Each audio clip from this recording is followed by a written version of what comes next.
Assalamualaikum warahmatullahi wabarakatuh.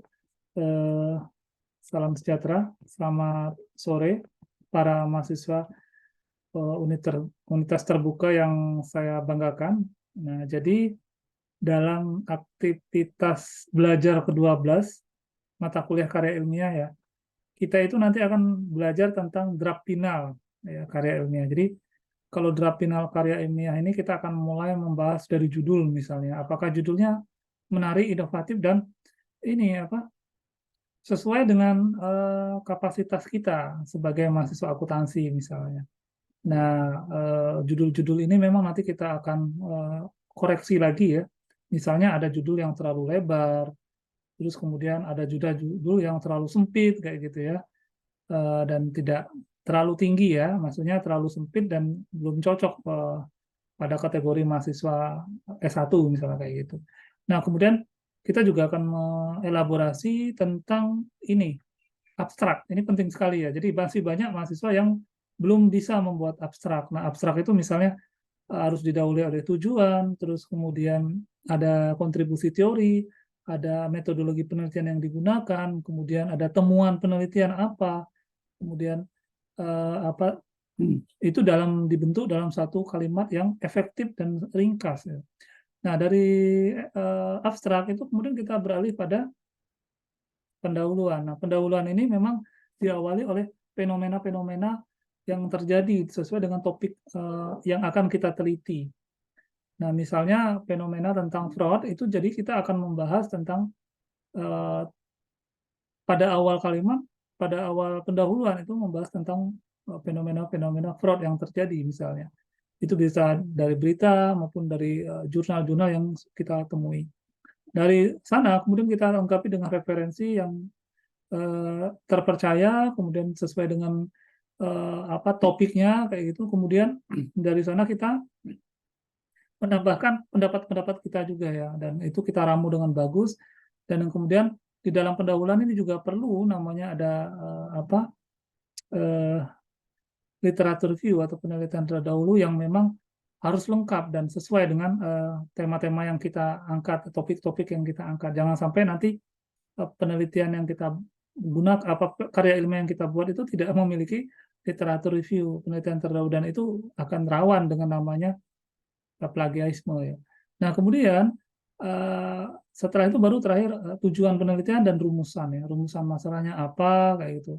Nah, dari sini kemudian kita kalau misalnya template-nya juga ada yang sesuai dengan jurnal itu ya harus menggunakan kajian teori. Nah, teorinya apa? Misalnya kita membahas tentang auditing, apa itu audit, nah, terus kemudian apa itu pengendalian internal kita jelaskan. Tapi ingat, jangan seperti orang menulis ini ya, menulis apa tukang ketik itu. Jadi tinggal memindah-mindahkan kutipan-kutipan saja, tetapi juga memberi masukan. Karena literatur review itu kan juga kita didorong untuk memberikan masukan. Kajian teori itu juga didorong kita untuk memberikan masukan dari kutipan-kutipan yang kita ambil. Nah, kemudian baru kita menjelaskan metodologinya. Nah, di sini metodologinya yang kita gunakan apa? Kuantitatif atau kualitatif. Kalau kuantitatif, kita juga harus menjelaskan hipotesis kita.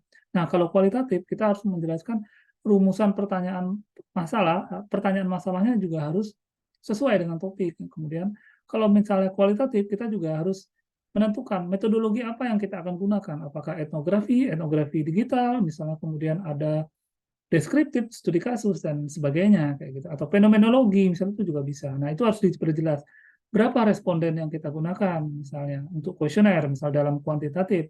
Atau kalau dalam kualitatif, berapa informan yang kita akan gunakan, lokasinya di mana, waktunya kapan, itu harus jelas. Terus kemudian teknik wawancara, teknik pengumpulan datanya bagaimana, apakah wawancara, apakah kita juga melakukan observasi partisipatori, misalnya kalau etnografi ya, atau observasi biasa, kayak gitu ya. Kemudian kita terakhir juga menggunakan apa untuk menganalisis datanya. Apakah menggunakan software atau manual? Kalau kualitatif, misalnya kalau kualitatif misalnya menggunakan NVivo misalnya untuk alat analisis, sedangkan kuantitatif misalnya menggunakan SPSS atau Smart PLS kayak gitu. Nah, dari sini kita juga bisa nanti membuat diagramnya ya, alur untuk metodologi penelitian. Nah, kemudian yang paling penting adalah hasil dan pembahasan. Nah, di sini kita harus menjelaskan poin-poinnya, misalnya tentang kuantitatif apa yang kita akan elaborasi. misalnya kayak author modelnya, gitu, regresinya itu ya kalau misalnya di kuantitatif. Sedangkan di kualitatif, misalnya subkategori ya, kategorinya apa yang paling banyak dibicarakan, atau word cloud-nya apa kalau dalam NPPO gitu ya, yang paling banyak dibicarakan. Nah dari situ kita bisa menemukan temuan-temuan baru yang kira-kira hasil dari wawancara itu, yang kita ramu kemudian kita rangkum jadi salah satu narasi yang terbaik gitu. Jadi nanti temuan-temuan dari hasil wawancara itu kita modifikasi sesuai dengan teori yang kita gunakan, kemudian menjadi salah satu paragraf narasi yang bagus kayak itu, dan sesuai dengan referensi-referensi yang terpercaya. Nah, kemudian ada lagi setelah itu baru kita menentukan yang paling terakhir adalah kesimpulan. Nah, kesimpulan ini adalah temuan yang kita dapatkan dari apa yang kita lakukan ya, dari hasil dan pembahasan. Dari temuan-temuan ini kemudian kita cari ya, apa yang kira-kira yang bisa kita angkat ya.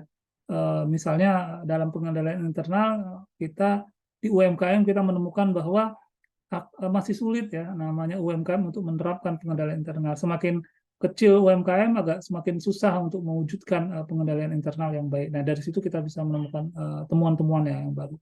Nah, terus yang terakhir adalah referensi. Nah, ini masih banyak yang belum sesuai ya. Referensi kita misalnya menggunakan apa ya, style apa itu, Association Psikologi American.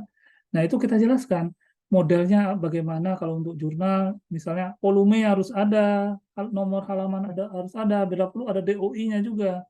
Nah, kalau buku juga kutipan modelnya bagaimana, itu harus sesuai dengan template yang sudah kita sesuai dengan Universitas Terbuka sudah sampaikan gitu. Jadi kita harus sesuai dengan template itu. Jangan sampai kita bikin daftar pustaka itu asal-asal. Kemudian kalau bisa menggunakan daftar pustaka yang ini ya, manajemen daftar pustaka seperti Mendeley ya. Mendeley itu kan bisa rapi ya antara abjad satu dengan abjad berikutnya. Jadi sehingga tidak loncat-loncat gitu. Nah, itu ya mungkin dari saya yang paling penting dalam pembahasan draft artikel ilmiah final. Kemudian nanti kita juga akan membahas tentang kalau nanti ada pembahasan web keempat, kita akan membahas tentang misalnya masalah-masalah apa yang harus kita berikan pendapat gitu ya dalam hasil dan pembahasan. Itu yang paling penting juga. Jadi pendapat kita juga sangat dinantikan dari hasil-hasil temuan. Itu terima kasih. Dan saya selamat belajar dan selamat untuk tetap sebagai menulis ya, menciptakan karya ilmiah terbaik. Bila taufiq wal hidayah. Wassalamualaikum warahmatullahi wabarakatuh.